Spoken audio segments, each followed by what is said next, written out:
आज हम बात करेंगे एशिया की उभरती हुई ताकत की, जो यूरोपीय अमेरिकी देशों के यूनिपोलर पावर को चैलेंज देते हुए मल्टीपोलर वर्ल्ड ऑर्डर को प्रमोट करती है। दोस्तों, वैसे तो आप एससीओ यानी संघाई कॉरपोरेशन ऑर्गेनाइजेशन, हिंदी में जिसे संघाई सहयोग संगठन के नाम से जाना जाता है, को जानते ही होंगे। अगर नहीं जानते तो हम इस वीडियो में एससीओ के बारे में विस्तार से चर्चा करेंगे, जो आपको संघाई सहयोग संगठन यानी एससीओ को समझने में मदद करेगा। नमस्कार दोस्तों, मैं विनय और आप देख रहे हैं अप टू डेट में आपका स्वागत है। तो चलिए जानते हैं कि एससीओ क्या है और इसकी इम्पोर्टेंस क्यों है। एससीओ की शुरुआत होती है 26 अप्रैल 1996 को, जब चीन, कजाकिस्तान, किर्गिस्तान, ताजिकिस्तान और रूस जैसे यूरेशिया के 5 देश चीन के शहर संघाई में सीमावर्ती क्षेत्रों में शांति स्थापित करने के लिए संघाई 5 की नींव रखी थी, जो सन 2001 में उज्बेकिस्तान के इसमें शामिल होने के बाद संघाई 5 को संघाई कॉरपोरेशन ऑर्गेनाइजेशन नाम दिया गया। वर्तमान में एससीओ में कुल 10 परमानेंट मेंबर कंट्री है। एससीओ अस्थाना समिट 2017 में इस संगठन का विस्तार होता है और भारत और पाकिस्तान को एक साथ एससीओ में शामिल किया गया। तो वहीं ईरान को 2023 में, तो सबसे नए सदस्य बेलारूस को 2024 में एससीओ का सदस्य देश घोषित किया गया। आगे बात करने से पहले आपको एससीओ के करंट अपडेट को दे देता हूँ। एससीओ का 25वां head of state council meeting people republic of China के तियानजिन शहर में चीन के अध्यक्षता में 31 अगस्त से 1 सितंबर तक खत्म हो चुका है। आपको बता दें कि इस समिट में भारत के प्रधानमंत्री श्री नरेंद्र मोदी भी शामिल हुए थे, जो चीन के यात्रा पर 7 साल बाद गए हैं। चीन एससीओ समिट को 5वीं बार होस्ट कर रहा है, जिसको इस बार द एससीओ समिट 2025 नाम दिया गया है। यह तो रही दोस्तों एससीओ समिट 2025 की बात, जो चीन में अभी अभी खत्म हुआ है। तो चलिए चर्चा करते हैं एससीओ के मेंबर कंट्री के बारे में। एससीओ में कुल 10 मेंबर कंट्री है, जैसा कि मैंने आपको बताया।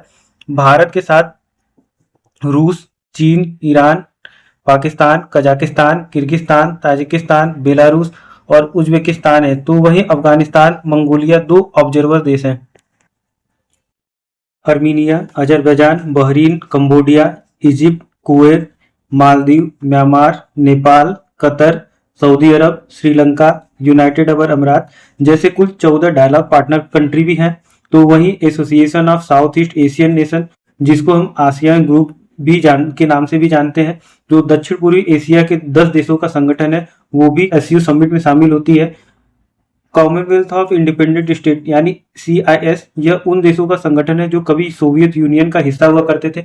दोस्तों, आपको बता दें कि सोवियत यूनियन रूस का पहले का नाम है, जो 1991 में टूटकर कुल 15 देशों में बिखर गया।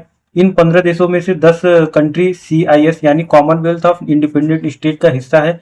यह संगठन भी एससीओ समिट में पार्टिसिपेट करती हैं। तुर्कमेनिस्तान को एससीओ में as a guest country invite किया जाता है, जो कि सेंट्रल एशिया में एक महत्वपूर्ण देश है।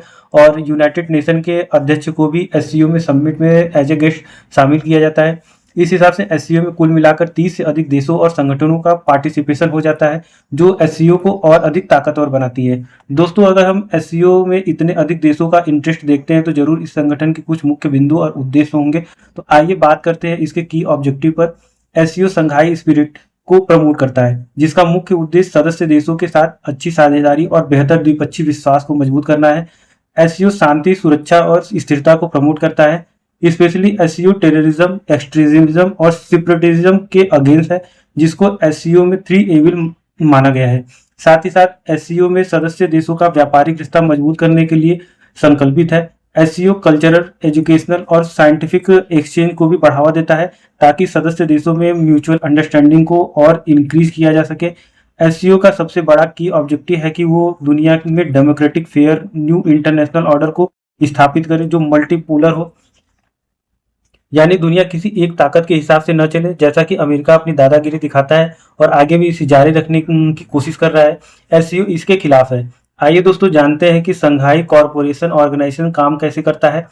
एससीओ में सर्वोच्च निर्णय लेने वाला निकाय राज्य प्रमुख परिषद है, यानी हेड ऑफ स्टेट काउंसिल।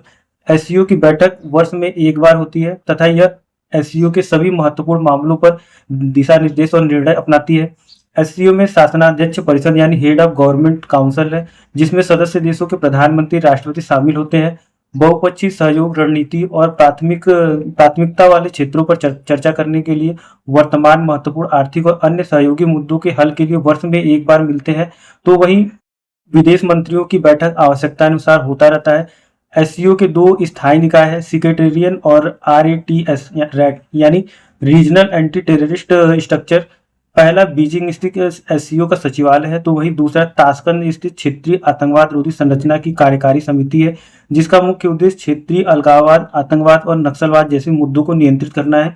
अभी आप संघाई कॉरपोरेशन ऑर्गेनाइजेशन के बारे में समझ चुके होंगे कि यह क्या है और वजूद में क्यों आया। आइए इसके की फंक्शन के बारे में जानते हैं, जिनमें इकोनॉमिक इनिशिएटिव मुख्य है। 2003 में एससीओ इस बात पर सहमत हुआ कि ट्रेड एनर्जी में सहयोग बढ़ाना जरूरी है। 2025 में एससीओ इंटरबैंक कंसोर्टियम की स्थापना हुई, जो कि कनेक्टिविटी और इंफ्रास्ट्रक्चर को सेंट्रल एशिया और साउथ एशिया में बढ़ावा देती है। एससीओ लोकल करेंसी ट्रेड पर भी जोर देता है ताकि यूएस डॉलर की दादागिरी को कम किया जा सके। आप जानते होंगे कि भारत रूस से व्यापार रूबल और रुपए में करता है। सदस्य देशों में टेक्निकल, एजुकेशनल और कल्चरल के लिए एससीओ यूनिवर्सिटी एक्सचेंज प्रोग्राम को लॉन्च किया है। एससीओ का दूसरा सबसे मुख्य फंक्शन सिक्योरिटी कॉर्पोरेशन है, जिसमें सुरक्षा को प्राथमिकता दिया जाता है। जैसे कि मैंने आपको बताया, एससीओ एक्सट्रीमिज्म, टेररिज्म और सेपरेटिज्म को 3 एविल मानता है, जो किसी भी देश के शांति और सुरक्षा के लिए घातक है। 2007 में एससीओ ने सीएसटीओ यानी कलेक्टिव सिक्योरिटी ट्रीटी ऑर्गेनाइजेशन के साथ ड्रग्स ट्रैकिंग और सुरक्षा के संधि बनाया हुआ है। एससीओ का फोकस क्रॉस बॉर्डर टेररिज्म को खत्म करना है। सुरक्षा के बाद हम बात करते हैं cultural exchange and soft power की। एससीओ का मुख्य उद्देश्य सदस्य देशों के बीच में पीपल टू पीपल रिलेशन को और बढ़ावा देना, ताकि एससीओ मेंबर कंट्री में टूरिज्म को और प्रमोट किया जा सके, जिसके लिए जुलाई 2024 में अस्थाना डिक्लेरेशन के माध्यम से कल्चरल टूरिज्म, मेडिकल टूरिज्म को और अधिक प्रमोट करने की बात की गई। एससीओ कंट्री अपने यूथ के लिए एजुकेशनल इंफ्रास्ट्रक्चर भी एक दूसरे के साथ साझा करते हैं। दोस्तों, इन सब से हटके जहां एससीओ का सदस्य देशों के सिक्योरिटी, इकोनॉमी और कल्चरल टाई को वैल्यू दी जाती है, तो वहीं एससीओ को बहुत सारी समस्याओं का सामना भी करना पड़ता है, जिनमें से कुछ चैलेंजेस पर हम बात करना चाहते हैं। जिनमें पहला सबसे प्रमुख चैलेंज है एससीओ के सामने, वो है डाइवर्सिटी जियोपॉलिटिक्स प्रायोरिटी। मतलब सदस्य देशों के अपने अपने हिसाब से राजनीतिक और भौगोलिक प्राथमिकता।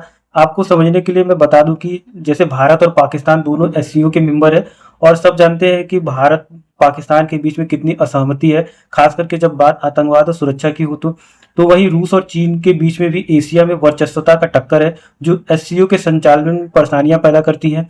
दूसरा चैलेंजेस है कॉन्शियसनेस बेस्ड डिसीजन मेकिंग, यानी कि सहमति के आधार, सभी की सहमति के आधार पर निर्णय लेना, जो एससीओ के प्रोसेस को डिले करती है। तीसरा मुख्य चैलेंजेस है इकोनॉमिक डिस्पैरिटी अमॉन्ग मेंबर्स, यानी सदस्य देशों की आर्थिक स्थिति में असमानता होना। जहां एससीओ में चीन एक बड़ी अर्थव्यवस्था है, तो वहीं पाकिस्तान जैसा देश भी एससीओ के सदस्य हैं, जो कि दूसरे के चंदों पर पल रहे हैं। अगर हम इनको भीख देना बंद कर दे तो ये कुछ ही दिनों में डिफॉल्ट कर जाए। बहरहाल ये सब बातें मजाक की हैं। कुल मिलाकर आर्थिक असमानता एससीओ को यूनिफॉर्म इकोनॉमिक पॉलिसी बनाने में बाधक बनती है। एससीओ के लिए सबसे बड़ा चैलेंज मैं जिसको मानता हूँ वो इंटरनल राइवलरी है। इंटरनल राइवलरीज को दोस्तों वो है जो सदस्य देशों के बीच में चल रही है। फॉर एग्जांपल मैं बात करूं भारत पाकिस्तान का कश्मीर जैसे जटिल विवाद पर, तो वही चीन का उसके पड़ोसी देशों के साथ, भारत के साथ भी सीमा विवाद है, जो एससीओ के लिए बहुत ही बड़ी चुनौती है, जिसके सुलझ जाने के बाद एससीओ वर्ल्ड की सबसे ज्यादा ताकतवर संगठन बन सकता है, जो यूरोप, अमेरिका की ओर से एशिया की तरफ वर्ल्ड ऑर्डर को शिफ्ट करने की ताकत रखता है। दोस्तों, अगला चैलेंज है एससीओ के लिए limited institutional capacity like secretariat and RATS. SCO के सदस्य देशों को यूरोपियन यूनियन जैसा संगठन की जरूरत है, और एक सबसे बड़ी समस्या एससीओ के सामने लैंग्वेज और कल्चर की भी है, जहां पे एससीओ के लिए समस्या खड़ी करती है जो लैंग्वेज, वो एससीओ का ऑफिशियल लैंग्वेज रसिया और चाइनीज है, जो कि बाकी सदस्य देशों के साथ फंक्शन प्रोसेस करने में डिले करता है। भारत ने इंग्लिश को एससीओ के तीसरे ऑफिशियल लैंग्वेज के लिए नामित किया है, लेकिन अभी तक कोई भी एक्शन नहीं लिया गया है। एससीओ में इनबैलेंस इन्फ्लुएंस को भी देखा गया है, जो रूस और चीन जैसे ताकतवर देशों का प्रभाव ज्यादा है, तो वहीं छोटे देशों का डोमिनेशन एससीओ में काफी कम देखा गया है। Security versus economic focus dilemma, जहां एक तरफ एससीओ का निर्माण सिक्योरिटी को प्रमोट करने के लिए किया गया था, तो वहीं दूसरी तरफ अब एससीओ का ज्यादा ध्यान सदस्य देशों के बीच में आर्थिक सुधार और व्यापारिक साझेदारी पर है, जो कहीं ना कहीं एससीओ के कोऑर्डिनेशन को इफेक्ट कर रहा है। आपके हिसाब से और कौन कौन सी बातें हैं जो एससीओ को प्रभावित कर रही है, कमेंट बॉक्स में जरूर लिखिए। एससीओ जिन चैलेंजेस को फेस कर रहा है उनमें से हटकर मैं बात कर लेते हैं शंघाई सहयोग संगठन सदस्य देशों को कौन कौन सी अपॉर्चुनिटी ऑफर करती है, जिसके कारण बड़े से बड़े देश एससीओ में शामिल होने के लिए ललायित है। एससीओ और अधिक ताकतवर संगठन होता चला जा रहा है। इसमें पहला अपॉर्चुनिटी एससीओ जो देता है मेरे हिसाब से वो प्लेटफॉर्म फॉर डायलॉग। एससीओ एक अच्छा जरिया है भारत पाकिस्तान जैसे देशों को अपने मुद्दों को सुलझाने के लिए। एससीओ में रेगुलर मीटिंग डायलॉग कॉन्फ्लिक्ट को कंट्रोल और उसे खत्म करने में मददगार हो सकती है। दूसरी खासियत है रीजनल कनेक्टिविटी प्रोजेक्ट, जो रेलवे, हाईवे और पाइपलाइन के माध्यम से साउथ एशिया, सेंट्रल एशिया को रसिया और चीन के साथ जोड़ने का काम कर रहा है, जो इन देशों के बीच में ट्रेड को भी बढ़ावा देता जा रहा है। तीसरी अपॉर्चुनिटी जो एससीओ ऑफर करती है वो काउंटर टेररिज्म कॉर्पोरेशन है, जिसमें SCO member country intelligence sharing and joint military exercise के माध्यम से टेररिज्म, सेपरेटिज्म और एक्सट्रीमिज्म को कंट्रोल करने में सहायक हो रही है। एक और अच्छी अपॉर्चुनिटी जो एससीओ की तरफ से मिलती है सदस्य देशों को वो है एनर्जी कॉर्पोरेशन। एनर्जी कॉर्पोरेशन भी एक अच्छी अपॉर्चुनिटी है, यानी देशों को अपनी ऊर्जा के लिए अरब देशों से हटकर एक अच्छा विकल्प देती है। ईरान, रूस जैसे देशों द्वारा भारत इसका लाभ भी लेता है। रूस से किफायती दामों पर तेल खरीदकर अपनी निर्भरता अरब देशों पर कम कर रहा है भारत भी, जिससे अमेरिका काफी नाराज है और भारत पर 50% तक आयात शुल्क यानी टैरिफ इम्पोज कर चुका है। इसके साथ साथ कल्चरल और academic exchange trade in local currency भी एक अच्छी अपॉर्चुनिटी देता है एससीओ देशों को, जो यूएस डॉलर पर निर्भरता को कम करती है। सबसे महत्वपूर्ण है बैलेंस मल्टीपोलर वर्ल्ड, जिसको भारत प्रोत्साहित करता है, जो कि विश्व पर किसी एक देश या संगठन की वर्चस्वता को कम करता है। एससीओ छोटे सदस्य देशों को डेवलपमेंट फंडिंग भी करता है उनके डेवलपमेंट प्रोजेक्ट के लिए, जो एक अच्छी अपॉर्चुनिटी प्रदान करती है छोटे देशों के विकास के लिए। दिन पर दिन एससीओ में सदस्य देशों की संख्या बढ़ती जा रही है, जो एससीओ को और अधिक ताकत देता जा रहा है। दोस्तों, चर्चा भले ही थोड़ी लंबी थी, लेकिन हम एससीओ को हर पहलू से के हिसाब से समझने की कोशिश की है। आशा करता हूं कि आपको एससीओ यानी संघाई कॉर्पोरेशन ऑर्गेनाइजेशन अच्छे से समझ में आ गया होगा। अगर आपको कोई एससीओ से रिलेटेड डाउट है तो आप कमेंट बॉक्स में जरूर लिखिए। Thanks for watching. God bless you all.